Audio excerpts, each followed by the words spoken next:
Parliament ఎన్నికలకు BRS సమాయత్తమవుతోంది. ఎన్నికల్లో గెలుపు కోసం నియోజకవర్గాల వారీగా సన్నాహక సమావేశాలు నిర్వహించనుంది.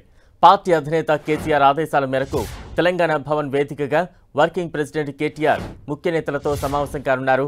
మాజీ సీఎం కేసీఆర్తో ఇప్పటికే భేటీ అయిన కేటీఆర్ పార్లమెంట్ సమీక్ష సమావేశాల సందర్భంగా అనుసరించాల్సిన కార్యాచరణపై చర్చించారు. బుధవారం నుంచి ఈ నెల 12 వరకు తొలి విడత సమావేశాలు నిర్వహించేందుకు కార్యాచరణ రూపొందించారు.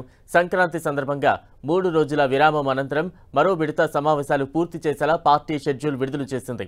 ఆదిలాబాద్ పార్లమెంట్ నియోజకవర్గం నుంచి సమావేశాలు మొదలు కానున్నాయి. ఈ నెల 4న కరీంనగర్, 5న చేవెళ్ల, 6న పెద్దపల్లి, 7న నిజామాబాద్, 8న జహీరాబాద్, 9న ఖమ్మం, 10న వరంగల్, 11న మహబూబాబాద్, 12న భువనగిరి సెగ్మెంట్ల మీటింగ్స్ నిర్వహిస్తారు. సంక్రాంతి తర్వాత ఈ నెల 16న నల్గొండ, 17న నాగర్ కర్నూల్, 18న మహబూబ్ నగర్, 19న మెదక్, 20న మల్కాజ్గిరి, 21న హైదరాబాద్, సికింద్రాబాద్ నియోజకవర్గ నేతలతో భేటీ అవుతారు. వచ్చే పార్లమెంట్ ఎన్నికల్లో విజయం కోసం అనుసరించాల్సిన వ్యూహాలపై ఈ సందర్భంగా చర్చించనున్నారు. నేతల అభిప్రాయాలు తీసుకుని పటిష్టమైన కార్యాచరణతో ఎన్నికలు ఎదుర్కొనేలా కార్యాచరణ సిద్ధం చేయనున్నారు. అసెంబ్లీ ఎన్నికల్లో స్వల్ప ఓట్ల తేడాతో ఓడిపోయిన సెగ్మెంట్లపై ప్రత్యేక దృష్టి పెట్టడంతో పాటు ఎంపీ స్థానాలకు పోటీ చేసే అభ్యర్థుల ఎంపికపై అభిప్రాయాలు కూడా తీసుకునే అవకాశం ఉంది.